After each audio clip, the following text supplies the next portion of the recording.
Breaking news and the tragic end in the search for the missing submersible that was headed toward the Titanic wreckage site. The Coast Guard confirms all 5 passengers on board are presumed dead. Now, this comes after a rover managed to find debris from the sub. Officials say this means the sub imploded about 1,600 feet from the wreckage of the Titanic.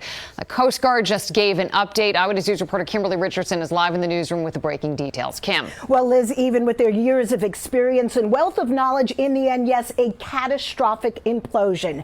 Today, a remotely operated vehicle found parts of the Titan on the bottom of the sea, described as smooth and nowhere near any wreckage from the Titanic. This was a very complex search effort in an area that's equally unforgiving, roughly 12,500 feet down, equivalent to about 8.5 Empire State Buildings stacked on top of each other.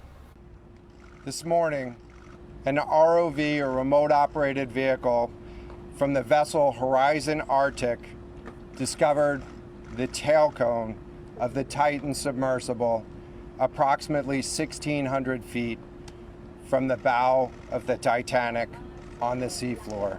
The discovery in the area where the Titanic sank in 1912 coming at a critical time when experts predict the supply of oxygen on board the submersible, roughly 96 hours, has run out.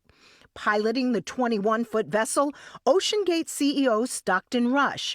For him and 4 others, this was supposed to be yet another great adventure, with the voyage wrapping up Sunday evening. But that same morning around 8, roughly 1 hour and 45 minutes in, the Titan lost contact with its support ship. By then, it was already more than halfway down to the wreck site. Also inside, British entrepreneur Hamish Harding and underwater expert Paul-Henri Nagiole. Both are members of the Upper East Side-based Explorers Club, made up of about 35 members.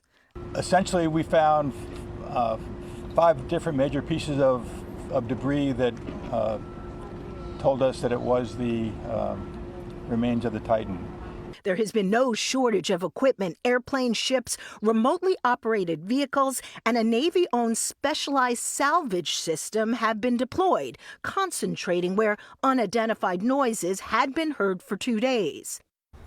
And as for those noises many hoped were a sign of life, officials now saying there is no connection to the Titan. The next very difficult, if not impossible task, recovering any remains. The Coast Guard at this point simply saying it doesn't yet have an answer. As for the Explorer Club, roughly 3,500 members.